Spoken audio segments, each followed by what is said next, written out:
What's up, friends? Eric and Kyle back with a hot off the press edition of the Devy Dose for you guys. Sorry we've been a little absent. Kyle moved, so congrats, Kyle. How's the new place? The new place is cameraless, apparently. So Cameraless. That's why you get the logo today. It won't matter much once we get the rankings on the screen. So yeah, you gonna throw those up? You want me to? You got it. I got it. And then I don't know, if you guys have been listening to the show a lot, we weren't super consistent the past 2 months. We were, and then we had some problems with YouTube giving us strikes for watching film, and I had some dummy stuff uploading to Anchor. So I kind of dropped 3 episodes in 1 week, and nobody listened to any of them. So I'm sorry, guys. We will do better. I took a week driving across the country with all of my possessions in my little Kia Soul. So yes, you would drive a Kia Soul. That makes tons of sense, Kyle. Don't say that. I mean it in a loving way. It was cheap. Yeah, you're a little Gen Zer and your little Kia Soul. It's really easy to park. I bet it is, dude. I bet it is. All right, so we got something Kyle and I are really interested in. We want to go back to our big board. If you guys listen to us over the summer, Kyle and I took a conference a week and 2 weeks for the big conferences, and really went through really deep in these teams. And I think we learned a lot doing that. And then we wanted to kind of come back and see how our preseason rankings held up for Devy, how our preseason rankings held up for CFF. So we spent the last 3 hours here kind of going through numbers and really analyzing this stuff and kind of cleaning it up into some kind of intelligible format. If any of you guys are listening and you want a link to this, just hit us up. We'll drop the link. I'm not just going to throw it on Twitter, but if you DM us or hit us or whatever, we're happy to send it and share our work here. Because we do think we did some good work. And hopefully we not only learn from this, but we can learn from this and then apply it to next year. And then next year, our big board will be even better. We'll get hopefully more CFF hits. I don't think we did really bad on the Devy side at all or anything, but hopefully we can be more aggressive where we need to be and be less aggressive where we need to be next year, having seen this. Yeah. I'll say this, I would think if you drafted CFF off our big board, you did a lot better than just going by ADP, I would think. What do you think, Kyle? Yeah, I think our big board ended up pretty similar to ADP in some ways. I think if you drafted listening to us talking, you probably did pretty well. That's true. Because I guess the guys that you or I were very high on got averaged out to be a lot more consensus-y. But if you heard us pounding the table for some of these guys, like Kyle for LeJohntay Wester, or me for a Neighbors or a Rome Odunze, then or Dallin Holker was a guy right. That was Yeah.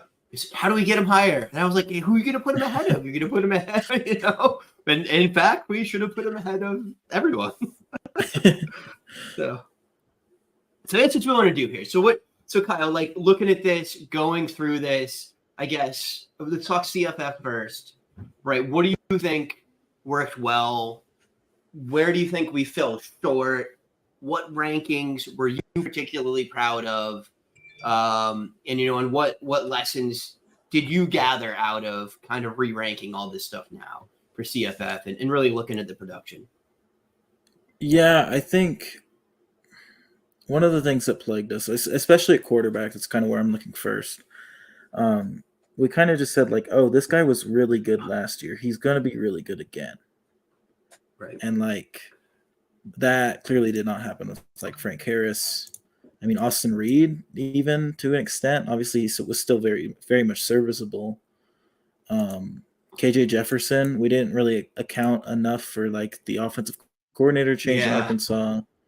And then on the other hand, we have guys like McCord and Davis Brin, where we were oh, this system is so good, and then built they weren't into so some great degree in that right. system. Yeah, Milton. Yeah. We kind of did that with Ewers, sort of, in a way. Yeah. Cordero is another you guy know, who was just like really good last year, but not good this year. yeah. Yeah, I think his receiving talent changed a little bit, but yeah, I think that's a great point. I feel like the system is awesome, like that, assessing, like projecting an offense with like we know the OC and the system's quarterback friendly. I feel like you have to have a good match of the player to that system, right? Or a player at least playing at that talent level. Like you look at like McCord, man, he's got all the talent around him, but he's just not CJ Stroud, right? He's not like Justin Fields. He just doesn't have. I wasn't that high on him on the talent. I did think that I thought, how could you go wrong? Throwing to Marvin Harrison and Emeka Buka, but apparently you can. And Joe Milton, kind of the same thing, right? Like I really didn't think Joe Milton was good. I did kind of think he would be propped up by Heupel, and in fact, he was fine. He was a startable quarterback, right? 20 points a game is definitely startable, especially in 2 QB, which most of my, and I think your CFF sides are. 2 or 3. Yeah. But but if you drafted him in like the 3rd round of your supplemental or the 2nd round, of people taking him, you took a beating on that, Yeah. But like, even so, there were guys who were like system plays that we didn't get, like Byron Brown at USF. We had all the way down in like the low 20s. He ends up as a QB4, basically as a system play. I mean, he brings some stuff to the table with his legs that some other quarterbacks don't. But like, we like that system. It's just tough to say like what is causing what here. Yeah, and also I'll say too, like looking at the list, even guys that we had in like the 20s here, like we liked a lot. You know what I mean? Like we both liked Cam Ward a lot, right? And saw some significant upside for him, but he still just was, because there's so many guys that we thought had a lot of upside, they got pushed down a little bit. But yeah, I think that would definitely be one thing we could identify more, like a Cordiero, right, where he was just a volume play last year and, maybe had a weaker surroundings around him, or, who else like that? God, I mean, like a Rourke, right? Did he lose the job? McCall. No, he got hurt a couple times. Yeah, I mean, McCall had the coach leave, right? I mean, that makes sense. And then another thing Sanders. Oh, go ahead. Yeah. Another thing that kind of pops out to me, especially at quarterback, is just like transfers aren't the way to go. Like Davis Brin ended up 57th. Who else was I looking at? Devin Leary ended up 65th. Yeah. I'm trying to figure out who else transferred this year. I mean, obviously Shader, but like, right. Have you been happy with Shader the past couple weeks? More. Yeah, I mean. So I wonder. I guess this is an interesting. This is an interesting question for me. So look at like Ward and how much better he was his 2nd year in the system, right? It's the same system, right? No. Do you think some of these it's a different system? So I was going to say, do you think some of these transfers do substantially better next year? I mean, yeah. I mean, Ward benefited from a better system, but like, I still think he would have done better than he did last year, even if it was the same. But yeah, I think there is comfort and familiarity, and I think that's gonna help. I think like a guy like Hudson Card could be like a post-hype sleeper next year, even though I'm not really sure he's good. I don't think he's great. But like, I don't think that Purdue system's bad, and I think maybe he can be better in it next year. Yeah. Yeah, for sure. And I guess GJ Uigalele is the other transfer that would be really notable, and we missed on the low side on him for sure. I mean, where did that come from? Yeah, I think that offense as a whole ended up being a little better than we thought, especially in the passing game. and they've been like, I don't know. I personally thought Chili's would be like the guy by now, but that's clearly not the case. He's gotten on the field, but yeah, Uigalele's winning games, man. He's playing well. Yeah. And it kind of looks to me like the misses that we had that we did not rank at all are almost all guys that we didn't see getting the job, right? Systems we liked, Liberty, JMU, and just people that were a little bit off the radar that won the job there, right? Like we didn't think, because I remember during the Sunbelt show, saying Aguilar was winning the App State job. Yeah. But we just didn't think that was worth anything because they're like a run first team. But yeah, I feel like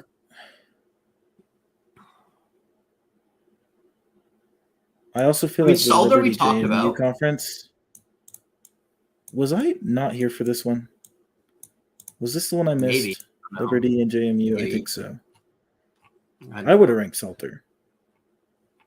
Because Salter's a former Tennessee. Yeah. Right. All right. What do you think about the skill positions? Any takeaways there? I'll say, like, the thing that I was just most surprised by doing this is, I'll scroll down to what you guys see.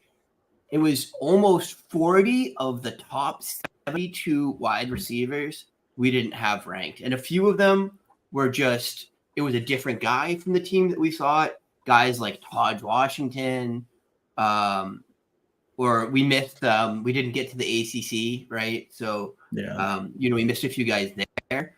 But, like, a lot of these guys just were in wide receiver rooms where there was no clear one and took the one position. And a lot of them weren't the guys that we thought were going to do that.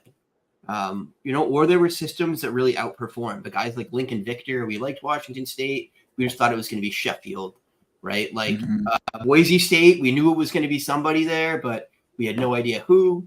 And there's a lot of those, I would think. Louisville, well, we didn't get to the ACC, but actually, we would have ranked Thrash if we got there. We would have ranked Thrash, yeah. Yeah. But there definitely are some surprises, like Akarai at UTEP outscoring Tyron Smith. I don't think we saw that coming at all. Right. Well, Tyron Smith we were talking about, he only played in a couple of games, right? And then he was injured. Xavier at the top of the board, I don't think anyone saw Leggett. No, well, everyone thought it was going to be Juice Wells, right? I mean, Leggett didn't have he didn't have like a 250-yard season coming into this year, right? That was out of nowhere. I mean, honestly, board, we did well.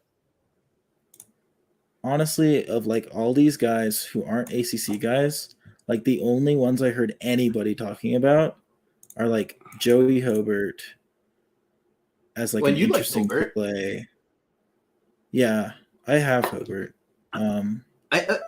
I think Jermaine Brown we have listed as a running back because he is a running back. Right. Yeah. People talked about Ashlock, but only after week 0. Right. There was maybe a drumbeat for Roman Wilson and McAllister. Some people talked about Victor, but I think I had given up hope. Yeah. But yeah, like I know Chris Moxley was the only person I've ever heard mention Robert Lewis before the season. So yeah, I don't think most people got these guys. That's the thing. Yeah. Well, yeah. Again, I don't think it's. I guarantee you, 90% of those guys were completely undrafted in everything, except for like in sickos. Remove the top 200 off the board, CFF leagues, right? And let's say at the top of the board, we did really well. Go ahead. I was going to say, or like the C2Cs where you have inactive managers who drafted Brian Thomas Jr. as a freshman and never dropped him. Right. Or did that with Roman Wilson. Right. Yeah. Well, Brian Thomas and any Devy, like Thomas was still owned, right? But I just didn't think he was going to be a thing for CFF. I didn't think he was going to be that good, but I think part of it also, like right. Go ahead. I was going to say part of that's a rising tide lifts all ships, right? Like Jaden Daniels had an excellent season the second year of that offense and Brian Kelly's system. Really, like was just we didn't think they were going to throw the ball that much, but their defense sucked, and Jaden Daniels has been an excellent passer of the football this year. Anyway, you want to look at it, right? Like holds the ball too long still, but like his actual arm talent has been phenomenal. But has right? enough protection to do that. Has enough protection to sit back there for 6 seconds and chuck it down the field to Brian Thomas. I will say also, like looking at our like 110 plus range of guys that we ranked, hitting 4 of them, I think is impressive. Like the fact that we ranked Larvadane, the fact that we ranked the JMU guys, Eric Brooks, like that's something. Those are deep guys that like you really had to be looking at the beats to find these guys, and obviously sometimes the beats lead you wrong. They lead you to Abdul Fattah Ibrahim or something, but you know. Yeah, look, and there's definitely a value to like knowing these names, watch listing them before the season starts, and like knowing what to look for in those early weeks with, target share, guys that are earning targets and maybe didn't blow up, and getting ahead of the curve. Because look, some of these guys, if you pick them up for $1 after week 0 or $1 after week 1 before they really had their ascensions, you like essentially got like a free mid or early round pick, right? Like we were just talking about, I just traded a 4th Tasiki for Royals, Jalen Royals. Like I got Royals for like $1 or $2 in a heck of a lot of leagues, right? Like he was not expensive if you caught him when he first started to break out, because other people still thought it was going to be just Vaughn there, right? So, taking those secondary and tertiary shots on those highly productive offenses really like paid some nice dividends this year. And man, the difference in getting those guys for $1 instead of $30 or $40 after their big breakout is like really, really helpful to sustaining your waiver activity over a whole year. And the other thing I say is just we definitely underrated talent on the P5 guys. Neighbors, Burden, Franklin, right? Like I think we put a bunch of guys ahead of them for like projecting a system, like a guy like Odiu Hilaire, right? Like we thought he was talented. Yeah. We thought he was going to be in a high value system, but we just straight up ranked like Kamari DK, Cam Camper. We ranked them ahead of more talented wideouts that I guess when you look at it, like those more talented P5 guys also have a chance to have a better system, right? In a better year, right? Like it happens all the time. And I think we kind of underrated the potential upside of those guys in favor of like really taking swings at some G5 guys. And I think part of that was us being afraid of doing the opposite, right? Of like letting our Devy rankings bleed too much into the CFF. Yeah. I think something else that really pops out, a lot of these names at like all the skill positions that are red are like group of 5 guys who were good last year. I don't think like it's becoming like more and more clear every year that like past production in the G5 does not guarantee production again. So, like, I think in the lesson that like does. Sure. Because the P5 it's G5 more about talent like over opportunity. Explosive. Yeah. Well, I think probably, too, like I think the G5 a lot. It's the guy. You're the guy. You might be the only guy, and then you get a better guy coming in, and all of a sudden you're Alex Adams at Akron, or you're Ashton Hawkins at Texas State, and you're not a hot shot for CFF anymore. Or like back. if you're like Sam Wiglis, and Curtis Rourke gets hurt, the backup quarterback is garbage. But if you're like Marvin Harrison Jr. and Kyle McCord gets hurt, Devin Brown is still good. Like it's just way more volatile to be on a team like with no depth. Yeah. Yeah, for sure. All right, what about running back? We had pretty good, honestly, at running back. It looks like our, if you were in our top 20 or 30, you were very likely to have had a decent season. There's definitely a couple of guys where we projected them taking a step forward and it didn't work out, like EJ Smith, like Donovan Edwards. like Jarquez Hunter, Richard Reese. Well, Richard Reese, that's more of that, like, he was good last year. We think he'll be a good again this year, more than a talent play. And I think Heath Baylor, right? It's kind of more that, like, I think that's the same thing we were talking about with the G5 guys. You're not the only guy in town anymore. When you're in a bad offense, not going to sustain multiple running backs. Even Hemby took a huge spill this year, right? Yeah. Maryland. Yeah. But, yeah. And then there's Ray Davis, who, like, I think we both liked him in Kentucky, but I don't think anyone saw the running game being this dominant this year. Yeah. I will say the transfer thing I mentioned, like, that's only for quarterbacks. Like, skill position, you can do it. But at running back, we are seeing the same thing with, like, guys who did it at the G5 level aren't doing it again, like Sia Bangura, Samson Evans. Jalen White is a success story, I guess. Kavorian Barnes was pretty underwhelming compared to where you drafted him. Yeah. Yeah, I like that as a takeaway. Well, he missed games. Yeah, I like that as a takeaway, honestly. Like, not overrating last year production in the G5, I think would be a really smart takeaway to take away from this. Yeah.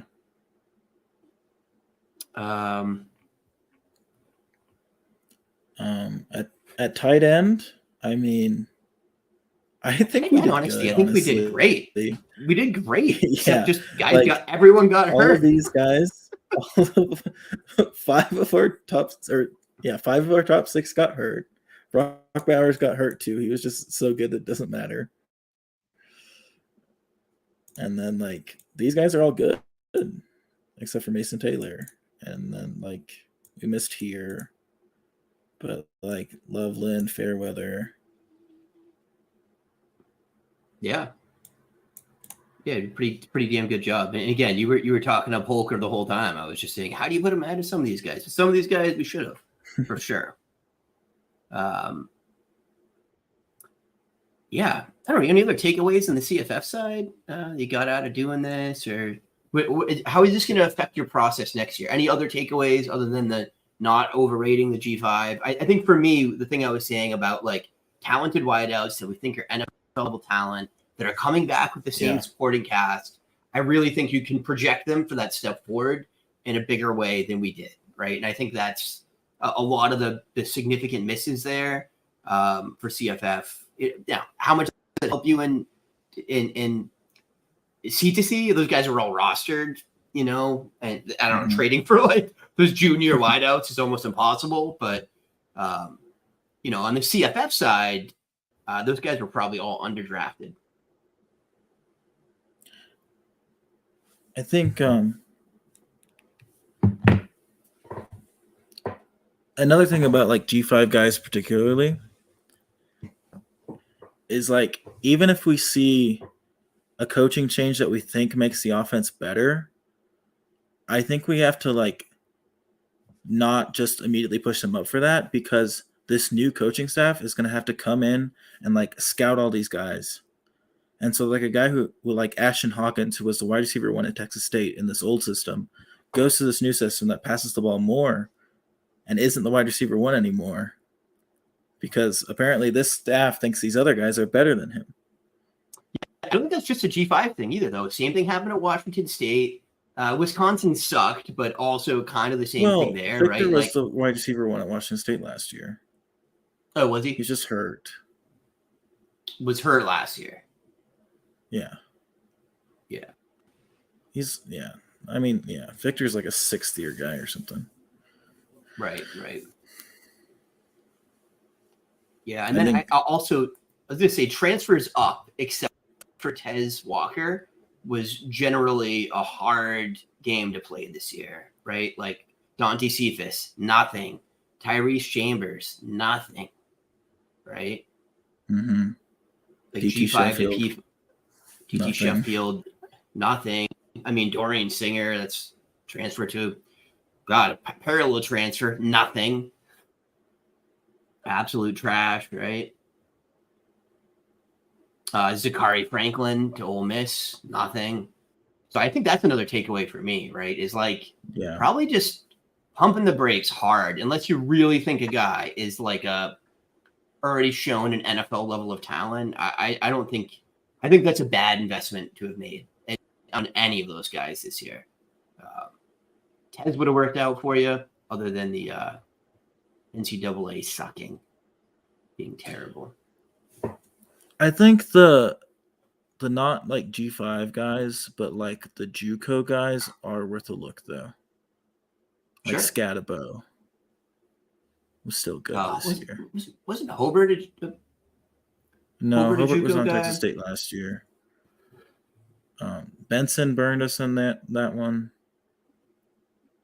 Yeah, Malik. Yeah, I wasn't really on him. I took a couple of FOMO shares in drafts just because other people thought he was going to be great. But again, that's the Alabama passing offense just wasn't what it's been, you know? And even Milrose started to play better in recent weeks, but he's spreading the ball out a lot. They just don't have the guy, right? All right. Anything else in CFF, or you want to kind of pivot over to Devy rankings? No, I think overall, I think a lot of our shots were like pretty solid, and I think one other thing is like I think we just have to like trust injury history. We can't be like completely disregarding it. Like guys who are injured all the time are probably just going to keep getting injured all the time. Like who? As much like EJ Smith, like Malachi Thomas. I don't know. Like, yeah.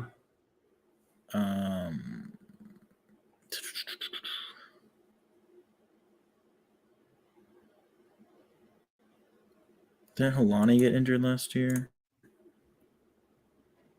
I don't know. I mean, Janty's another argument for that trusting talent. Right? Yeah. Or trusting me. So everyone was on Janty. It's not like you were fucking on an island, dude. I just thought Holani was still going to get work. I just thought Holani was going to get work still. Yeah, to be fair, Holani did get hurt. Yeah. Yeah, and I didn't. I have a hard time projecting like G5 guys to be early round NFL picks at any position, but Janty, like he's that level of talent for sure.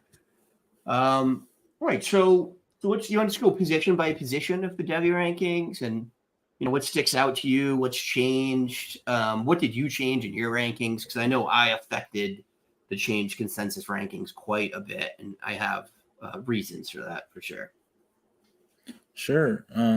We'll start with quarterback, I guess. I think our top 10 quarterbacks are like, let's not say top 10. Our top 8 quarterbacks are basically still the same. Yeah. A lot of that is because there's like McCarthy went up in there. For me. We're not going to move down. Yeah. Right. Well, also, who all played really well when they got a shot. All of those guys saw the field, and But Dante Moore got thrown into the fire, right? In kind of a subpar offense as an 18-year-old. It's a tough sell, man.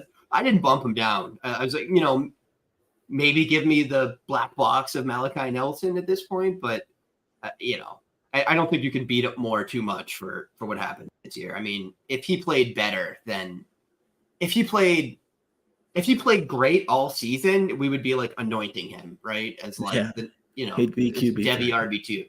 Yeah, exactly. So not that we like abused him a lot. And I'll say for me, so I did start doing some data work, over the past week, and the data. One of the reasons I moved up some of the old guys, because that's like the biggest changes in our rankings are really like, Jaden Daniels. I dragged up. Bo Nix. Bo Nix got dropped. I can't believe we had him at 12 before last year. Oh, you dropped him a lot. So those guys look really good in the data model right now. I do have to rerun it with the career stats that usually I use when Jarek's Devy data set comes out. But just the season stats this year were phenomenal for those guys. And I don't feel like they're the same category as Pickett, where he had one good year, because both of them also had a good year last year. So I'm a lot more comfortable projecting into the NFL. I don't think they're going to be like top 12 quarterbacks in the NFL, but I think they're going to be guys that like start some games. I think they're going to be some guys that they get some kind of early round draft capital, like maybe not round one, but like maybe they're second and third round draft picks, and they actually accrue some value over the next 6 months here as we get into training camps and things like that. The thing that pushed them down for me, specifically Knicks more so than Penix, is at this point I would expect some kind of NFL beat hype. And Knicks has just had none in terms of the mock guys. Like the actual insider mocks, Knicks isn't even like a second round pick in those. Yeah. And so I just feel like the NFL is not there with Knicks, and I'm going to trust that for now. Yeah. We'll see what happens over the next few months. You could well be right. And then I think one of the other big jumps there, we both cranked up both Lenora Sellers and Jackson Dart. So what was your thoughts on doing that? I mean, I've always kind of thought Dart had the physical tools, and he put together a much better season this year than he than he did last year. So I'll push him up, and I think he's still a guy who comes back for his 5th year next year, and I'll probably like rank at least 4 or 5 freshmen above him when we add those, but I was impressed by his season this year compared to last year. And then Sellers got on the field pretty early because like during their non-con play when they were blowing teams out, and I was just impressed by what he did. Yeah, me as well. That was it. He just looked great. You can't trade for him already, too. I'm offering people like I've offered people like early round picks for him. I offered people minor Devy pieces plus a pick or a CFF guy, and just no one was taking anything. Most people literally said, "I will not trade him. I think he's an NFL player." And I'm like, fair enough. So Jackson Dart looks really good in the data model now too. So he's not like in the top tier, right? Which Knicks and Daniels were. But again, it's one season. I don't like doing that for quarterbacks. But Dart was in the range right after that kind of winds up with like the Will Levises and like those guys that get drafted in it. So I'm very optimistic about him having some kind of NFL future at this point. Although really, I'm finding more and more the guys at the very top of my model are like pretty close to locks. Like CJ Stroud was actually my model's top quarterback this past year. I liked Young better than him, and I'm kicking myself for that. Should have listened to the math. What else stands out to you in the quarterback rankings? The things that stand out to me, well, the one that really stands out to me, and it's just like a me versus you thing, is Carson Beck. What did Carson Beck do bad for you to move him down this year? I don't think I had him high last year. Well, I think I just didn't move him 17. Up. Our hive mind had him at 17, and I think he's been better than I expected. If not exactly what I expected. I at no point did I watch him and was like, "Oh, this guy's awesome and he's going to be an NFL player." But I don't know. Also, I think I just like ranked other guys that had him, and he kind of came to him late and didn't really know where to do with him,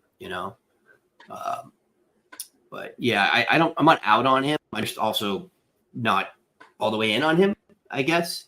So you could definitely talk me into him being like do I like him as much as I like Riley Leonard? Yeah, probably. Right. So I could move him up 10 or 15 spots and not really bat an eyelash at it. On that note, I think we're both lower on Leonard than most people are. What do you think about that? That's where I would have had him before the season. Yeah. I don't know about you, but Yeah, I wasn't a believer I before the season, and he's done nothing to change my mind. Oh yeah, you saw me trade him away, right? Like I'm not. If I could get like Devy type value for him in the C2C, I was jettisoning him where I could. All right, cool. So running backs, got a couple big risers here. Jonathan Brooks and Ray Davis, and Ollie Gordon. I think the biggest one. You know what? I'm surprised. I thought you were going to fight me on Ollie Gordon, but you're only a little bit behind me with him. Yeah, I mean, he's been really, really impressive over the last few weeks. So, you got to give it to him, I guess. Yeah, I think. And I will say. Go ahead. No, I was gonna say I definitely I think just partly because a lot of my process is database. I love productive guys, right? Where I think you stick with the pedigree and athleticism for longer than I do. For me, after like 2 years, I'm kind of like even Singleton's tough for me to leave that high. I just know he's so freakishly athletic. But if he doesn't produce next year, he's not right. Like, can he still be like a second or third round draft pick if he has another, like, he had a great freshman year, right? But this year just really not good for his profile. Yeah, I mean, we had this exact same conversation about Travion Henderson last year. I know. That's why I left Singleton up there. Right. So I hope I learned my lesson, but it's still just, I don't know. Why was the offense so bad? Was the offensive line just terrible? I don't know, man. The offense has been very unimaginative. I know that. Yeah. So what do you think Ray Davis? Oh, go ahead. Go ahead. I was gonna say I think one thing that's kind of popping out to me is like these like fourth year guys like Ray Davis, Jonathan Brooks, who I don't think we felt bad about. I mean, I think 29 for Brooks was just about as high as anybody before the season, so I think we got that honestly pretty well. And I think we felt better about Ray Davis than we ranked him. I think this was kind of like he's a sixth year guy Devy thing, or a fifth year guy or whatever he is. But like maybe it's I think Brooks is exempt because obviously he was Bijan's backup. Like we had no idea. Well, it's Roshan's backup. Yeah. But like maybe we do need to be more aggressive with a guy like Ray Davis, who's a fifth year. The thing with Davis, he's always been good. Yeah. He just has never been like incredibly productive. But dude, Jared Wackerly pointed out Ray Davis to me 3 years ago when we first started playing Campus to Canton together. In the same, I remember scouting him and Ken Walker at the same time. And both they were guys the Devy watch liked, and I was talking about it with Jared, and Jared liked both of them then. You know what I mean? Yeah.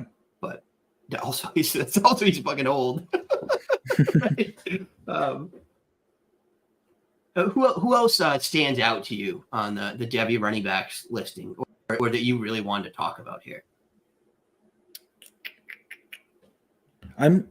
There are a few things that surprise me, like between us, like the fact that you're higher on Jordan James than I am right now, considering I was a lot higher on him before the season than you were. And like Katron Allen is another guy where we've flipped, where like you were higher and now I'm higher. Yeah, I wanted to be higher on Katron Allen. I just had a hard time figuring out where to put him up. So I definitely think he should be higher than that. But then again, I look at the guys I had ahead of him, and I'm like, that we collectively have ahead of him, and I'm like, I don't know. I don't know how many of those guys I would really want to draft him over, right? Like maybe Jordan James, you could talk into me, but I'm not drafting Katron Allen over. I still think Shipley's an NFL guy. I think Benson's an NFL guy. Just, they're not like round 2 guys. They're probably round 3 guys. Marshawn Lloyd, maybe I would take Katron Allen over, but I like Lloyd too. I think Lloyd's a guy that can be, he's probably a day 3 guy, but he probably plays well and has a role, right? So where would you rank Katron Allen if I told you right now that he's transferring?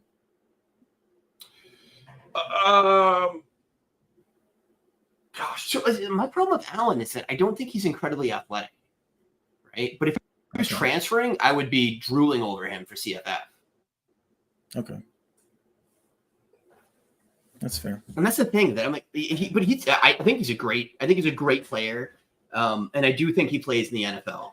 I'm just like, I still see him like a day 3 guy, like early day 3 guy right now. But dude, he can transfer and have a 1,200-yard season, right? And I would really obviously feel different about him at that point. But again, I love seeing production, you know? I think so Jordan James. No, go ahead. We dropped a lot of guys, but a lot of the guys that we dropped were freshmen who just like didn't get on the field. And there's more moving. One guy other who wasn't is Donovan Edwards. Dropped like a rock. Dropped 24 and a half spots. Just how do you feel about Donovan Edwards? Do you think he can like resurrect his career as the only back there after Corum goes pro this year? Or so I watched some film on Edwards early in the season. Now, I'll say this, like, he was hurt. He's coming back from an injury. There's a world where his poor play this year results from that, right? Like, lost some explosiveness because of the injury, and I will feel silly next year if he looks better. But I just really thought, like, his lateral ability and his cutting ability was just, like, really lumbering, like, really lacking, right? And look, I'm an Audrey Estimate fan, right? Like, I don't need guys to be, like, right ninjas on the field, but just, like, literally, like, rounding into his cut so hard that he was missing holes and things like that. And I was like, that's rough, you know? But I could see that being, like, I'm recovering from an injury. I don't have the same faith in my plant leg making the cut. But I just really didn't like his film this year. And obviously he wasn't super productive either. So those were two big no-nos for me. And I hadn't really watched that much of his film earlier. I just liked the explosive plays. I liked the production at the end of last year. And I liked that he can catch passes. And even this year, he was really successful on an efficiency basis as a pass catcher. So I think he's got a role, but I just don't know if he's got a workhorse role at the next level. Yeah. All right. Some risers that I liked, you know, Amari and Hampton, I think is really in that like early round NFL conversation now. God, who else? Fegan. I think Fegan's super interesting for CFF, and you know, obviously with some NFL upside at this point, just with his athleticism and size, a lot to be excited about with him. I don't know. And then Jordan James, you were kind of talking about earlier. Look, James was good and he was productive playing alongside other NFL caliber backs. I mean, for me, that's huge. And he's got workhorse size. Seems to have some explosive ability. I just think he's got a good shot at being a guy we're talking about collectively as a Devy guy next year. Yeah. I mean, I've felt that way, honestly, since I watched this high school tape. That's kind of why I was high on him going into this season. So, yeah, I agree. Right? I don't think there's really any other like big risers that like surprised me.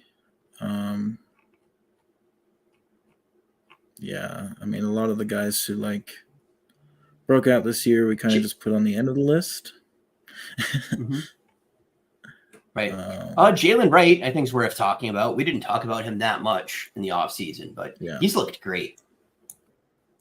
Yeah, I remember when we talked about Tennessee, I was saying that he was definitely the more talented back than Small, and that's definitely proved this year. He's NFL bound this year, and probably ends up about like the 7 or so in the class. So yeah, I'm with you. I think there's definitely a path we expect. Yeah, for sure. So wide receiver at the top has changed like very little, right? Like nominal reshuffling of our top 10. I think the only, looks like Carnell Tate's probably the biggest riser in the early ones, right? Burden. 4 spots, but like when we did our like mid for us in like the weeks of the season, I think.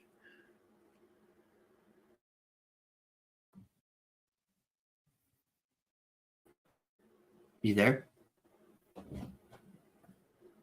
Okay. I was gonna say Burden.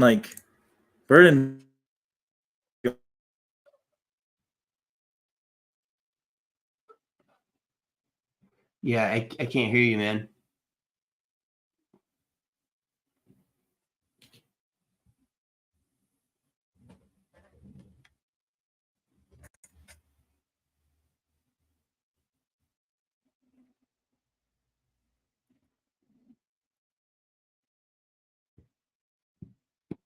I'll give it a minute and see if Kyle comes back to me. I assume he was just restarting his rig.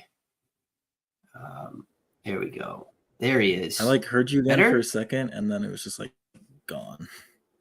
Yeah, you were doing the robo voice. Yeah, middle of nowhere. That the internet here is very, very bad. What I was saying that was Eugene Wilson, our biggest riser, and I think that should be the case. He's been very, very impressive for a true freshman whenever he does get on the field, and I think we felt like this could happen. So, So I was late to watching freshman film this year for sure. I was just doing so much like NFL rookie, like NFL draft content. And as soon as I started watching film, I found Eugene Wilson, and I was like, dude, this guy's fucking awesome. Just that joystick ability and the explosiveness and the physicality at the catch point out of a little guy. Like, I love that shit, man. I think he's AB. That's what I think. Like that, like play style. I don't know if he's gonna be a Hall of Famer, but like that just aggressive little guy with like really, really, really good agility and but like ball skills too. So I'm super high on him. And again, it's impossible to trade for him. Like I would probably trade you Barry and Brown for Eugene Wilson right now, but I haven't been able to get like any deals around him. I guess those were our two significant fallers, but even then, like, you fell from the middle of our top 10 to the back end of it. Barry and Brown, Xavier Worthy. Are you less on either of them for NFL than you were last year at this time? I mean, Worthy, yeah. I mean, the drops weren't fixed, and that was really what I was hoping to see. Brown a little bit less, but like Ray Davis has just been so good. I think this team hasn't really thrown the ball. And for some reason, Tavion Robinson's playing well this year, but I still think they both have like serious athleticism that will get them drafted into the NFL. Yeah, I can see them falling into that category, though, of guys that are going to get drafted highly that maybe aren't great for fantasy football, particularly Worthy, right? Like that's fair. He could be a Jalen Hyatt for the NFL. You know what I mean? I think he's got a little more to his game than Hyatt, but I can see the usage an earlier breakout than like Hyatt. That. The thing about like Worthy and Brown, like even if they are those guys, they both broke out as freshmen, so like the fantasy community as a whole isn't going to latch onto that. So they're still going to hold value until they fall on their face. Yeah. So I think the next biggest riser that's interesting to me is A.D. Mitchell. I know I jacked him way up. Looks like you did as well. Or were you already that high on him? I think I was higher going into the season. I can open. We were 43, so unless I was like a 70, you know what I mean? I think we were both had him in like wide receiver 3-4 range. Yeah, I think I moved him up. I had him moved up like after we did the Big 12 show, but before the season started. I had him 23 in my personal rankings before the season started. Right. Yeah. And look, he's to me, he's the best wide receiver on Texas. I don't know. I think he has the skill set of an NFL guy. I think he's proven things early in his career at Georgia, and I think he's just made big plays on the biggest stages consistently. Like, it's always in the big games where AD Mitchell really shows up, like the national championships with Georgia, the Bama games with Texas. I just think he elevates the talent against him, and he has the physical skill set to succeed in the NFL. Look, he's going to be a combine guy. He's athletic. He's fast. He's big. And I think he can have a possession receiver role, like an actual fantasy football role in the NFL. Yeah. Unless you just don't think he's good enough to be like a team's wide receiver too. But I do. I do think he is. I do. Yeah. Too close. So what do you think of Brian Thomas? I think he's like, yeah. Is he an NFL player? I think so. I'm not sold on him being like an NFL wide receiver one, but I think he's definitely going to the NFL. And the reality is as the primary option next year, and like getting, the team's best defender against him. Once Neighbors is gone, I want to see that before I like really move him up. But I am a fan now.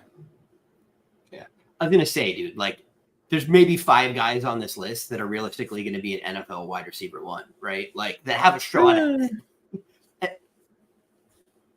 I think there's more than that have a shot, but they have a shot, yeah, but like, they just don't pan out at that rate, right? Like, they don't. Like, look at the top 12 wide receivers. You get like a couple of younger guys, but it's still like, the older guys are aging out, but you still got like Diggs and Tyreek Hill, the guys that have been a wide receiver one for 5 years. It's just like that. So to me, that's like Marv. Yeah, I more meant like a wide receiver one on his team, not a. Oh yeah. All right, yeah, I got you. So yeah, fair enough. We have a few more guys have a shot at that. Sorry, what else is interesting to you on the wide receivers? I'm trying to find guys we dropped down. Not a lot of them. I'm kind of surprised we dropped Nick Harbor down. I thought I had him around that range. That was you. But I guess not. Yeah, I guess that was you. I guess we had him higher. Yeah, you could totally talk me into him being a little higher. Yeah. He was. Jalen Polk is a guy that we had the opportunity to rank. Like, we did the Pac-12 and we just missed. Did not rank Polk. Yeah. I think we liked Bernard. Yeah, we did. I mean, I think I liked Polk. I know I drafted him this offseason. I don't know. Yeah, I was not really on him, honestly. I thought he was good, but I just didn't think he was going to. But he doesn't do what he did this year if Jalen McMillan didn't miss the whole goddamn season, right? Like, that's true. I'm not saying. I think what's really happened with me and Polk is, like, last year I was just like, oh, this guy has some production. He's in a good offense. He could take a step forward once Odunze and McMillan leave. And, like, I never bothered to watch him.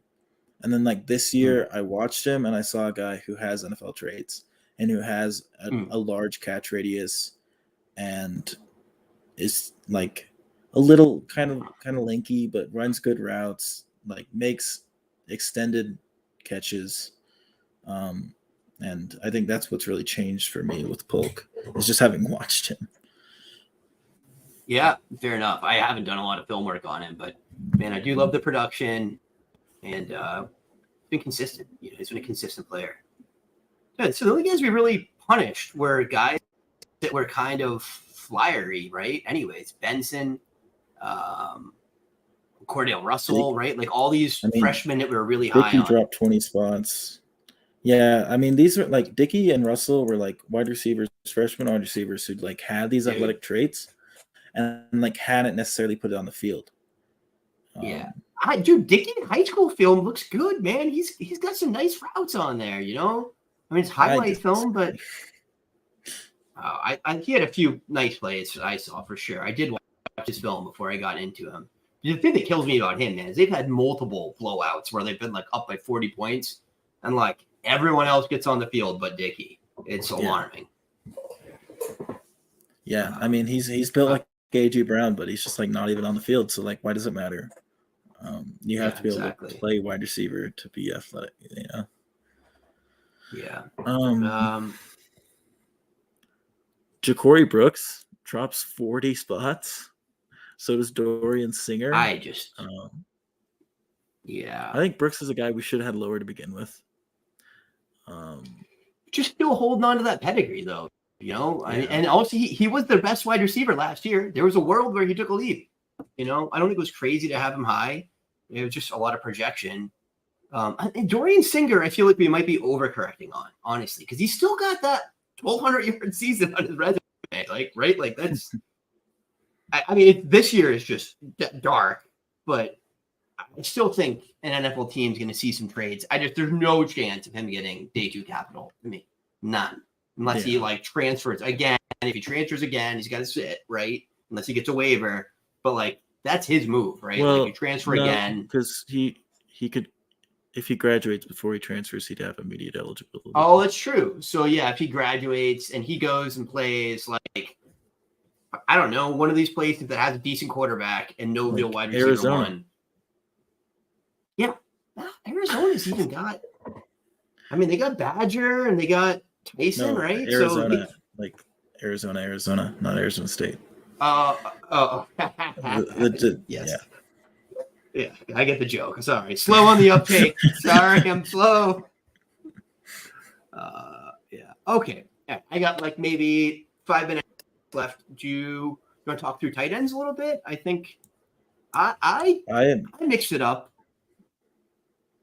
I don't think much changed for me. Holker, obviously, the big one.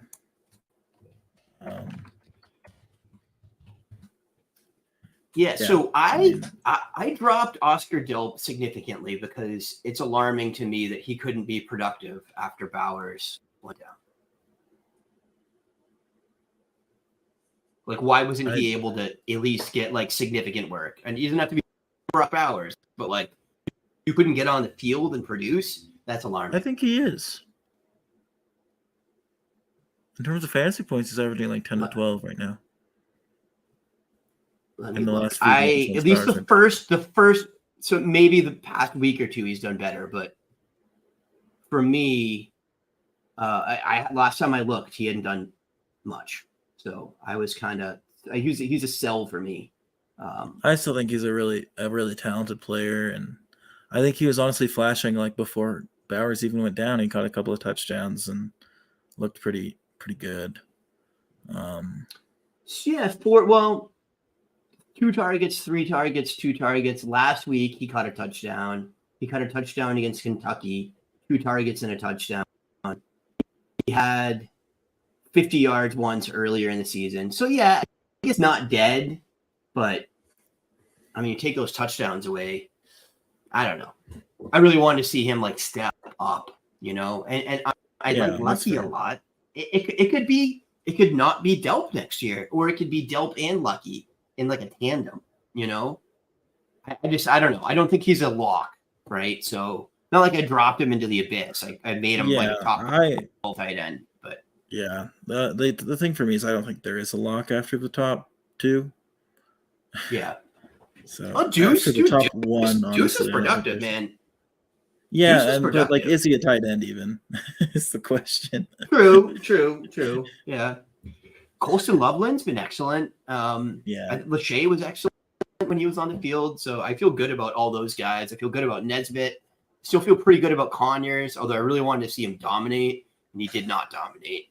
Haas, I loved what you did with Haas, man. You pumped him right up there.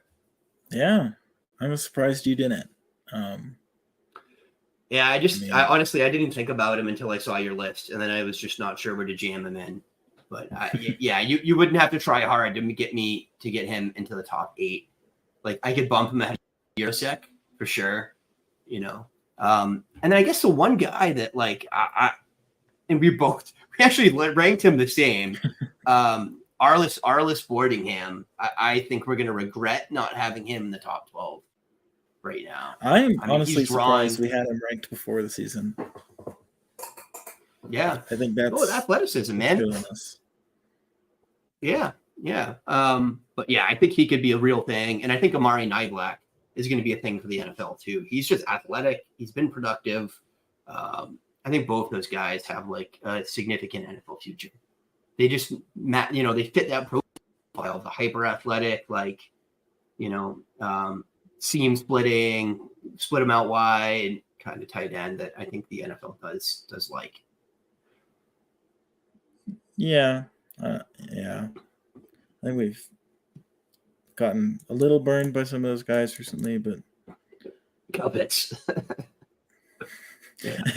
yeah, for sure. Okay, man. I think that's about what I've got here for time. But this was a really fun exercise to do. I hope some of you all that listen to the pod followed around with us and let us know what you think. Like, where do you guys think we're wrong in the rankings? Definitely shoot us a DM. We'll kick the big board to you. And this is an awesome tool. Alan and I both use it to draft off of, so we're happy to share it with those of you that follow along with us here as we do our little show. So, and definitely we reviews, ratings, super helpful for us. And we hope to see you guys back next time. Okay. Yeah, we'll